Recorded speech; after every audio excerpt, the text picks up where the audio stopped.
Welcome to Stuff You Missed in History Class, a production of iHeartRadio.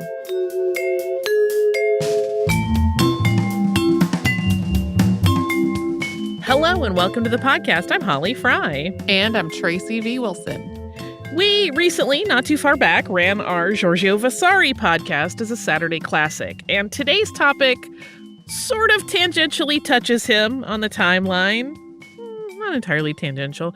Prospero Fontana was a painter in Bologna, Italy in the 16th century.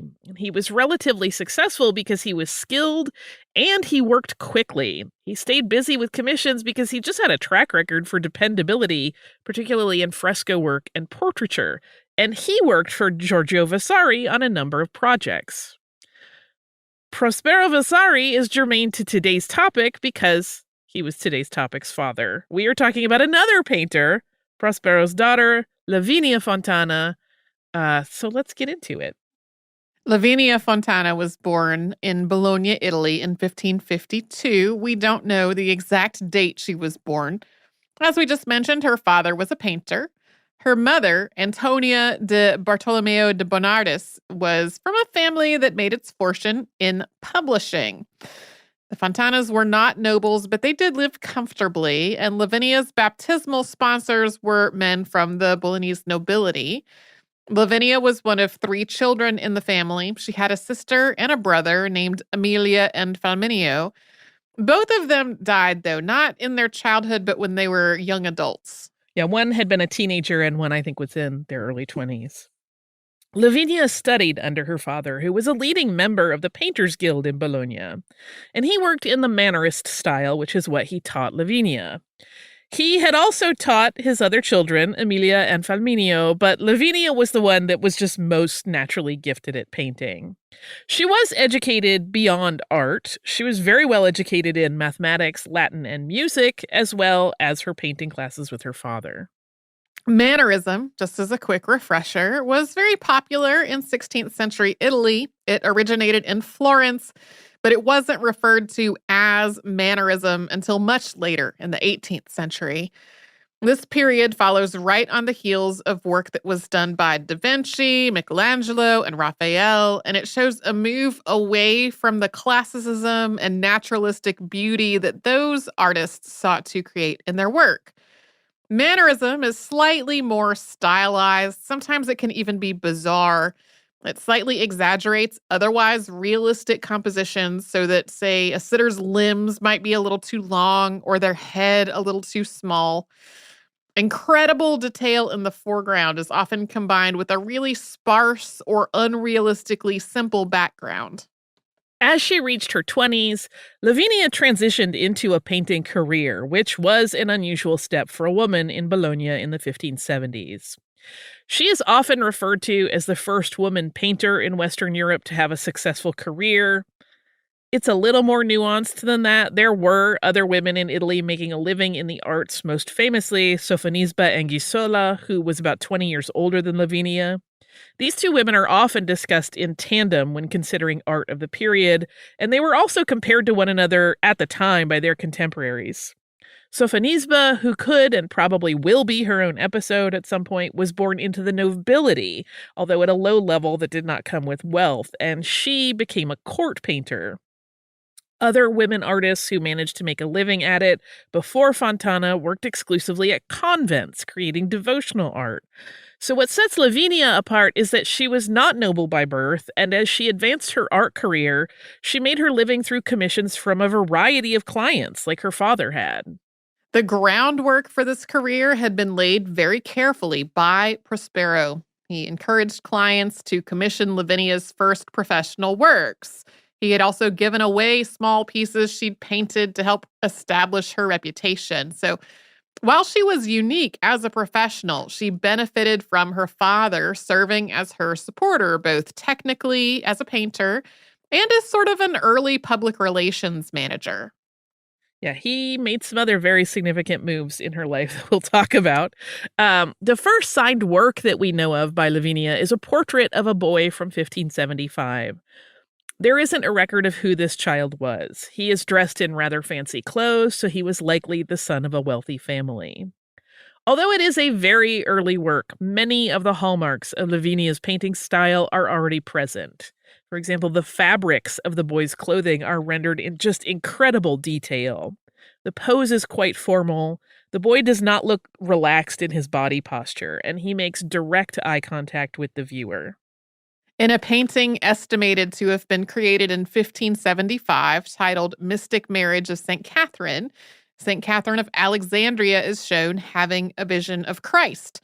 There are numerous works by many artists that have this title or a similar one that depicts the same basic idea, although sometimes it's St. Catherine of Alexandria and others St. Catherine of Siena. Both show the moment when one, or in some cases, rarely both of these women, pledged their lives to Christ using the framework of marriage that is frequently invoked as part of describing a woman becoming a nun. In Fontana's version of this moment, Catherine is shown in a soft golden yellow gown with a red cape that's draped around her shoulders. She is kneeling with her hands posed as in prayer before the infant Jesus, who is being held by his mother Mary and appears to be blessing her. Above the main scene is an entire secondary group of angels in the clouds. They are all rendered in very dreamy pastels. In February 1577, when she was 25, Lavinia married a man named Giovanni Paolo Zappi, often also named as Giampaolo. He had been a student under her father. This marriage was unusual in that, although Zappi was a painter, his work didn't become the priority. It was quite the opposite. Giampaolo supported Lavinia's career and even became her agent. That arrangement is often pointed at for its progressive and unusual nature, and it was that, but it was also arranged to be that way by Lavinia's father, Prospero. Giovanni was the son of a noble. He was not first in line to inherit, but his status was going to elevate Lavinia's social rank. So you might think that the marriage agreement would favor him considerably. But in fact, it laid out some pretty unusual terms. First, there would be no dowry. That was in light of Lavinia's earnings potential. That was a condition that may have been stipulated by Prospero because he would have had difficulty coming up with a sum that would set this new couple up in a household of their own. He was in many ways successful, but he still struggled when it came to managing his money.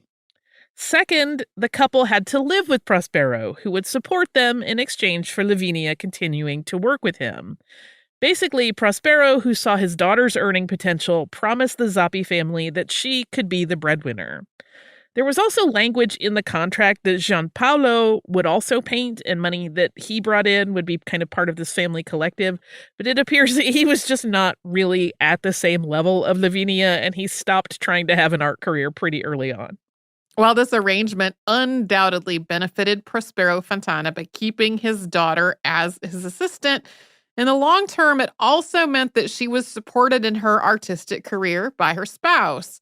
Giovanni handled all of her business deals, something that would have been difficult or impossible for her to do herself as a woman. He was also a stay-at-home father to their children, and they had a lot over the course of their marriage. They had 11 kids, although sadly only 3 of them survived past childhood. We are going to talk more about Lavinia's painting after we take a quick break to hear from the sponsors to keep Stuff You Missed in History Class going.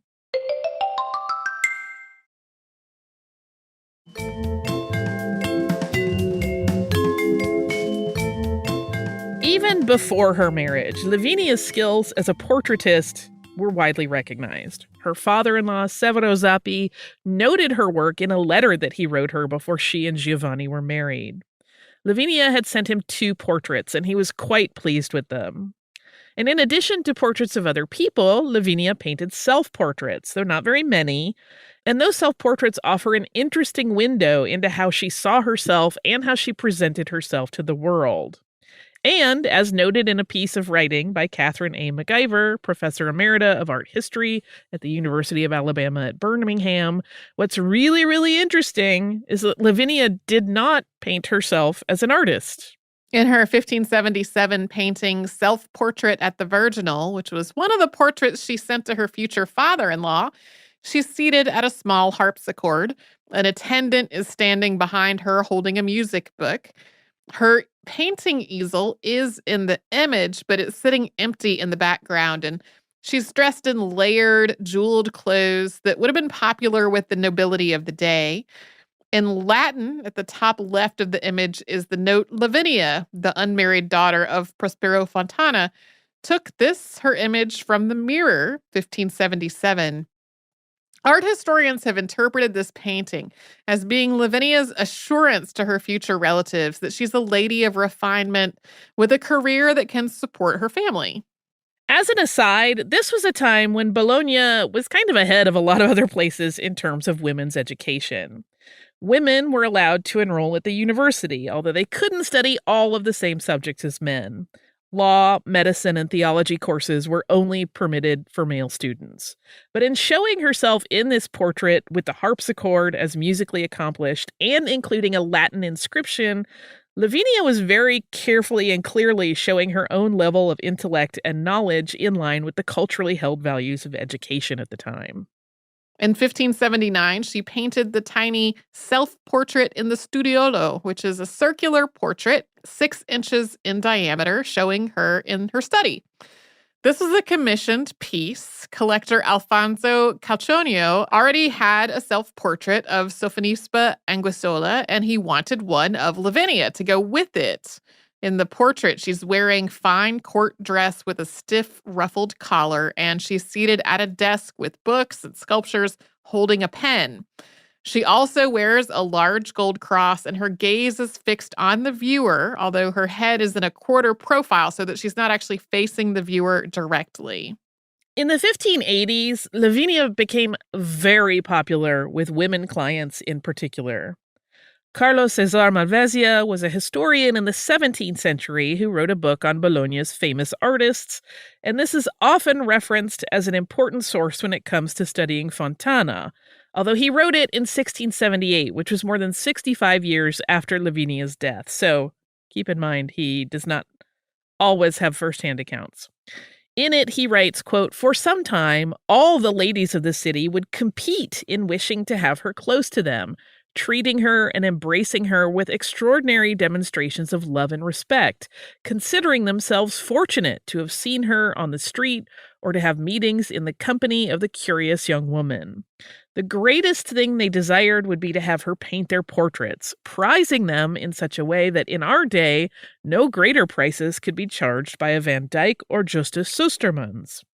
His point was that this popularity among the ladies of Bologna's upper class had actually pretty steeply driven up the prices of Fontana's work. There have been scholars over the years who have made the case that the fact that Lavinia was a woman was part of her success with Bologna's women because they felt more comfortable sitting for a woman artist. She clearly became friends with some of them. Several became godmothers to her children. Before the 1580s, Fontana also had a lot of clients who were members of the intelligentsia. Academics of the day often turned to her to capture their likenesses. But as this increase in demand for fashion portraits from the society ladies increased, the prices rose too high for scholars. She painted fewer and fewer portraits of Italy's great thinkers. There's one woman in particular who's often seen as the true turning point in Fontana's career, and that is Lavinia Gozzadina. In 1584, Lavinia commissioned Fontana to paint her family, and after that, the artist's popularity rose very rapidly. That portrait, which is simply called Portrait of the Gozzadini Family, features Lavinia and her sister Ginevra, as well as their husbands. The women are in their wedding gowns. In the center of the portrait is the sister's father, Senator Ulisse Gozzadina, who died 23 years before this painting was created. Laudemia's sister Ginevra was also dead when the painting was commissioned, although she had passed just a few years before in 1581. As Ulisse Gozzadini had arranged both of the marriages pictured in the portrait when the girls were still small children, this sort of appears to be a representation of the family that he created through those marriage arrangements. There are additional interpretations of this painting, some of which are kind of fun, that we can talk about on Friday. This painting is really interesting, both in composition and in the ways people have interpreted it over the centuries. There are some obvious elements intended to convey meaning. Each person in it is reaching out to touch one of the others. Ulissa the patriarch has a hand wrapped around the forearm of his deceased daughter, Minerva, indicating their shared status. Additionally, both of the dead members of the family in the image face to the viewer's right. Those who were alive when it was painted face to the viewer's left. Ladomia is stroking a tiny dog, which sits on the table at the center of the image, and that served as a symbol of devotion. Such dogs were also very popular among the wealthy of the time. And Ladomia Gozzadini was one of the women who became a godmother to one of Lavinia's children. That was a son named Severo. Lavinia's next daughter, that was born after Severo, was named Ladomia, presumably after this friend. The Gozzadini family also became very closely intertwined with the finances of Lavinia and her husband Giampaolo. It appears that they made a lot more commissions for portraits, as records indicate multiple sums of money transferring from the Gozzadini family to Lavinia's. There were many other women with which Lavinia had close and ongoing relationships, both as patrons and as friends, but in the case of Ladomia Gozzadini, we have a lot more detailed records than most of the others. There are many portraits painted by Fontana in which the sitter remains unidentified, but in the case of Gozzadini, there are notations on the back, particularly of that famous family portrait, as to each person in the painting, as well as those records of the financial ties that the two families had. In addition to the portraits, Fontana was commissioned by many households to paint religious subjects. She had started doing this early in her career. There are instances where she signed some of them with her maiden name, so we know that they predate her marriage. One thing of note in the progression of both subject and tone of her religious paintings that's been noted by historians is that as Lavinia matured into life as a mother, her paintings of Mary and the infant Jesus reflect a sweetness that was unique among depictions by other artists. In the 1580s, Lavinia achieved another milestone for women artists. She was the first woman commissioned to create an altarpiece. She did several of these, and one such commission came from the commune of Imola, which is where her husband was from. The resulting work, which is titled Assumption of the Virgin, features St. Cassian and St. Peter Chrysologus. Those are both patron saints of Imola. The significance of being commissioned for altarpieces is really clear when you consider time and place. While Bologna wasn't an epicenter of art patronage in the early part of the 16th century, it was heavily invested in devotional art.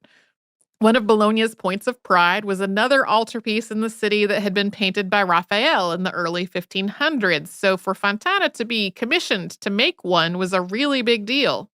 We should also note that there are some altarpieces that remain a little bit unclear that she has in her body of work that are unclear in terms of their attribution. Because that was an area where her father Prospero Fontana had specialized and one in which Lavinia often assisted, there have been a number of questions over the years about how much either of them worked on each other's commissions and who should get primary credit. And Prospero was part of the reason that Lavinia became favored by figures in the church and ended up with public commissions. Prospero had painted quite a few works for churches and had long-term friendships and patronages with some of them. In turn, those relationships helped build similar opportunities for Lavinia. The Archbishop of Bologna, Cardinal Gabriele Pilotti, had known Lavinia as she was her father's assistant, and it was through him that she received some of her commissions for public devotional paintings. And though she was born and raised in Bologna and was very successful there, Lavinia also became celebrated in Rome, and we will talk about her first visit to that city after a sponsor break.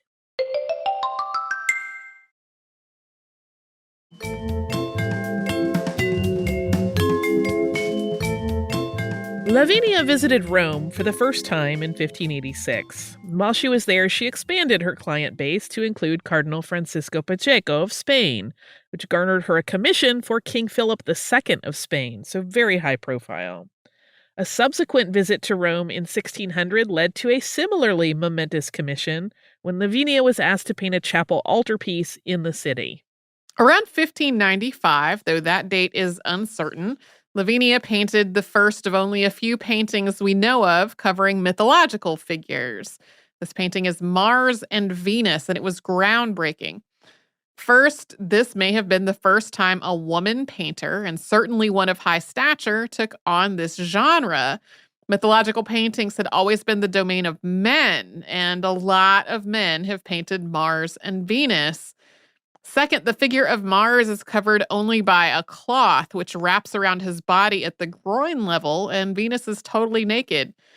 For a woman, even a woman painter at the time, it would have been completely scandalous to paint from referencing a live nude model. We don't actually know if Lavinia ever had nude models or if she was painting nudes by referencing the work of male artists. Yeah, there's also been some indication that she said it was from painting the women she had known in her life to avoid any of that. But it doesn't explain why she does a nude man quite so perfectly. I love that painting desperately, and I'll talk a little bit about why in our behind the scenes on Friday. In 1599, she painted The Visit of the Queen of Sheba to Solomon. If you take a quick look at this work when you're considering that title, one thing is blazingly obvious. These are all very white Europeans in Renaissance dress.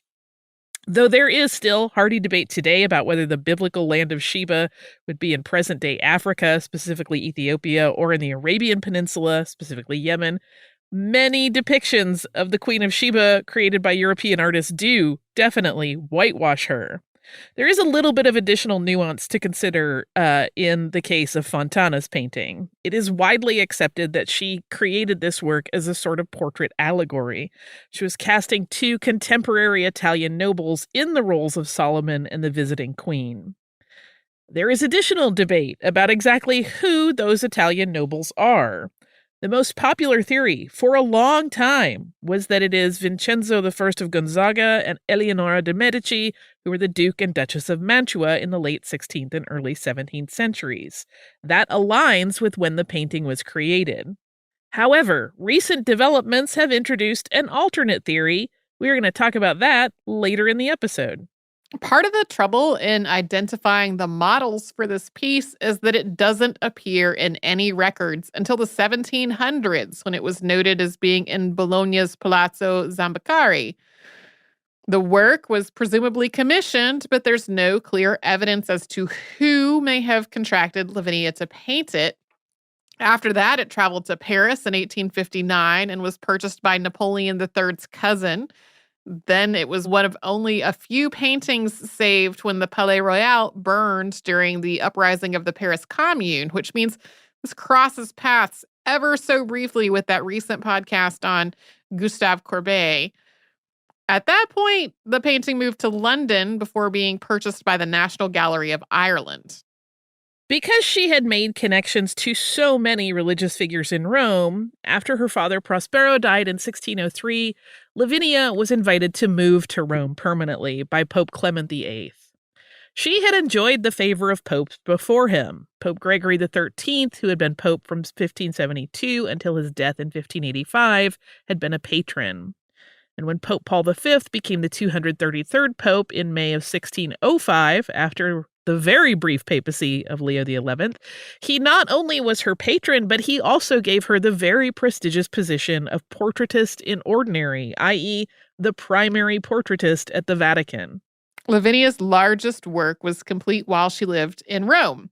That was the martyrdom of St. Stephen, or the stoning of St. Stephen, which she completed in 1604 for the Basilica of San Paolo fuori le Mura in Rome. Unfortunately, we don't have images of this because the work was lost in a fire in 1823, which destroyed the whole basilica. That means the painting The Visit of the Queen of Sheba to Solomon is Fontana's largest surviving work. It's 256 by 325 centimeters, or 8.4 by 10.7 feet. Fontana was elected to the Roman Academy of Painters, Accademia di San Luca.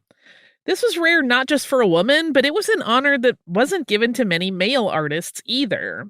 And this falls in line, though, with her status as the Pope's primary portraitist, as the papacy was very influential on the Academy's leadership. During Lavinia's time in Rome, she achieved just an incredible level of success that any painter, man or woman, would have envied. She was so well regarded that in 1611, Felice Antonio Cassoni, who was a well known sculptor at the time, honored Fontana with a bronze medal featuring her image. On one side of the medal is a bust likeness of the artist in profile wearing a veil. The opposite side of the medal shows her in a very different way. She sits at her easel, depicted in full figure. Her hair is loose and wild, and she's painting, and paint brushes and a palette litter the area around her feet. An inscription on this side of the medal translates to, "Through you, joyous state, I am maintained." In 1613, Fontana completed another nude. This one is titled Minerva Dressing, and it features the Roman goddess of wisdom preparing to pull on a very, very expensive-looking garment. She's in three-quarter profile with her head turned to look at the viewer, and her armor is scattered on the floor. St. Peter's Basilica is visible in the background. Like Mars and Venus, this one continues to raise the question of whether Fontana flouted social mores to work with a nude model. If she did, or even if people thought she did, it didn't really seem to have much of an impact on her work or her social standing. Lavinia died at the age of 62 in Rome on August 11th, 1614. Her three sons, Flaminio, Orazio, and Prospero, which were her only surviving children, had it noted on her memorial stone that she had become famous beyond the womanly sphere. So we have talked about a wide range of painting categories that Fontana worked in at a time when portraiture was really considered the appropriate painting style for women. In the book Women Artists, Their Patrons, and Their Publics in Early Modern Bologna, which came out in 2021, author Babette Bone breaks down the number of surviving Fontana works into a small table by type. Based on that, 49% were portraits, 25% were private devotionals, 18% were public devotionals. Mythological and genre/landscape paintings each make up 4%, and ancient history makes up just 1%. If you do the math there, it adds up to 101, but that's because all of the percentages were rounded up, which is notated on the table. This really speaks to Lavinia's breadth of work, although portraits were obviously her bread and butter. In 2018, the National Gallery of Ireland received a grant for a conservation and research project from the Bank of America Global Art Conservation Project Fund. That grant was given to help the museum conserve Fontana's painting, The Visit of the Queen of Sheba to King Solomon, and to conduct deeper research into Lavinia's life and works. The gallery has had the painting for a long time. It was acquired in 1872, just 8 years after the National Gallery of Ireland opened. This project did not mark the first conservation efforts, not by a long shot. No, this painting has had a lot of touching through the years. We mentioned the series of events that we know transpired to eventually land the painting in Ireland. When it was rescued from that fire in Paris, it had been cut from its frame because it is obviously too large to have been moved quickly otherwise. So it was reframed at some point in the late 1800s. That frame has also been recently conserved. It has received reinforcement to the frame to support the weight of the painting. That frame was also carefully cleaned to reveal the really beautiful gold leaf that was original to the framing. As varnish was removed from the painting under the supervision of conservators Maria Canavan and Letizia Marcatelli, it revealed the color and detail of the painting anew and then offered an opportunity to compare the faces long believed to be the Duke and Duchess of Mantua, to compare those with other paintings of the couple. It became apparent that the likenesses were not as close as had been thought. The conservators and researchers believe these images are a closer match to a different couple, Alfonso II d'Este and Margherita Gonzaga, who were the Duke and Duchess of Ferrara. In addition to the likeness to support this theory, the Duke would have died around the same time the painting was being completed, and that may account for why it doesn't appear on any documentation. It never would have been delivered to the original commissioner. There's no way to be sure, but it does make sense, this explanation. It also explains why there are some gaps in the information about its origination. The conservation work on this piece is really, really fascinating, and it included several stages, each of which, of course, had to be completed with incredible care. First, the painting had to be stabilized, meaning that paint that was pulling away from the surface had to be adhered back to it, and the canvas had to be inspected and repaired in any areas that showed evidence of degradation. Then came that varnish removal we mentioned just a moment ago. There had also been some conservation retouching performed in the mid-20th century that had discolored over time. That had to be removed as well. The next step's really interesting. It was a layer of varnish. That means that any retouching that's part of this conservation effort can be removed at a later date. This will serve as a barrier between the old and the new pigment to avoid any confusion in the future. This and all other applications to the painting are intended to be reversible.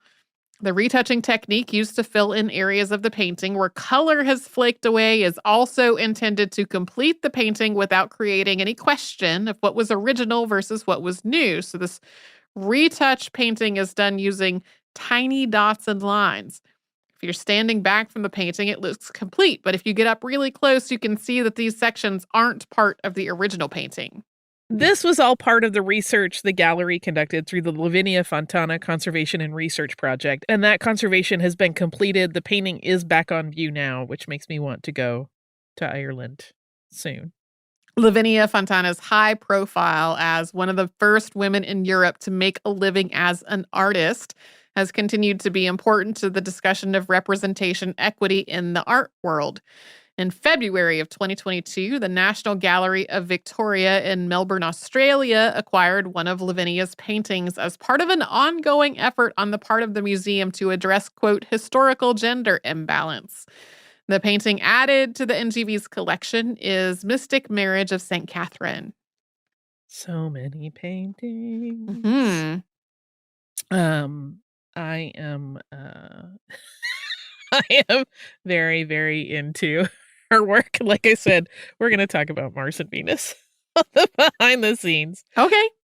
In the meantime, I have a listener mail about Evangelista Torricelli, just from our listener, Alyssa, who writes, "Hi, Holly and Tracy. I've been meaning to write this email for quite a while now, but hearing Evangelista Torricelli's name pop up on your episode on hypertension gave me the push I needed to finally do it. I'm a PhD candidate in chemistry, which also means I occasionally teach general chemistry courses. In a very impressive coincidence, I happened to listen to your episode about Evangelista Torricelli on the way to campus the day my students were covering the ideal gas law. I entered the room to find a very frustrated group of students. They had read the next section of the textbook the night before, and they didn't know why pressure could have such weird units in the equation, such as millimeters of mercury or a unit called torr. I knew the reason for the millimeters of mercury, but I had completely forgotten about Torricelli being the reason why we also call a millimeter of mercury a torr. They're exactly the same unit. Telling them the history behind the naming seemed to really get them interested in the material, which is more than I can often say about general chemistry classes. Thanks for helping me be the cool TA for the day. My now husband introduced me to the podcast at the start of the pandemic, and it has become one of my go-to listening pleasures for my 1.5-hour commute to work. That has given me plenty of time to listen to your current episodes while also working backward to catch what I've missed over the years. It's been a blast. Thank you for making my commute much easier. I have attached photos of my pair of kitties for your enjoyment. As a good and proper chemist, their names are Xenon and Copper. Xenon is my 8-year-old Torby girl, and Copper is my 4-year-old black tabby boy. I love them dearly and hope their antics give you a smile. These cats are so stinking cute. There's one where they're grooming each other in front of a window, and it's a gorgeous little picture, and it makes me want to hug and kiss their faces. No. Thank you. I love a little cats grooming each other. It's one of my favorite things. Thank you, Alyssa. I'm glad we could help make a little more sense for the day. I wish I had fun things like that happen in my chemistry classes when I was younger. I probably would have liked chemistry a lot more. But if you would like to write to us, you can do so at historypodcast@iHeartRadio.com. You can also find us on social media as Missed in History, and you can subscribe to the podcast on the iHeartRadio app or wherever you listen to your favorite shows.